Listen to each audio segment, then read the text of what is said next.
মিজানুর রহমান আজাহারি হুজুরের ওয়াজটা শুনে যান। মুআদ ইবনে জাবাল রাদিয়াল্লাহু তাআলা আনহুকে উনি মদিনার পাশেই একটা এলাকার ইমাম হিসেবে অ্যাসাইন করেছিলেন। তো ওই এলাকার লোকজন ছিল শ্রমজীবী। উট দিয়ে তারা পানি নিয়ে খেজুর বাগানে পানি সিঞ্চন করত। সারাদিন পরিশ্রম করে ওনারা সালাতে অংশগ্রহণ করত।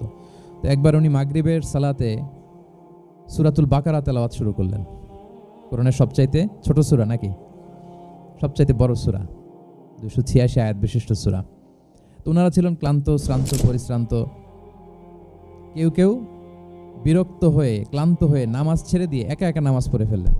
পরে আল্লাহর হাবিব সাল্লাল্লাহু আলাইহি ওয়াসাল্লামের কাছে যে তারা অভিযোগ করলেন যে, ইয়া রাসূলুল্লাহ, আপনি যে ইমাম পাঠিয়েছেন উনি তো এমন কাজ করেছে, সূরা বাকারা উনি ধরেছে মাগরিবের সালাতে। রাসূল সাল্লাল্লাহু আলাইহি ওয়াসাল্লাম খুবই ক্ষিপ্ত হলেন, রাগান্বিত হলেন এবং মুআদ ইবনে জাবাল রাদিয়াল্লাহু তাআলা আনহুকে ডেকে পাঠালেন। ডেকে তিনি বললেন, আফাত্তানুন আনতা ইয়া মুআদ। লিটারালি ফাত্তান শব্দটা ব্যবহার করেছেন যে, মুআজ তুমি কি সমাজে ফিতনা ছড়াচ্ছ? তোমাকে পাঠালাম ইমাম হিসেবে, সেখানে তা আলিম দিবে, তারবিয়া দিবে, ঐক্য ধরে রাখবে, তুমি কি ফিতনা ছড়াচ্ছ সমাজে?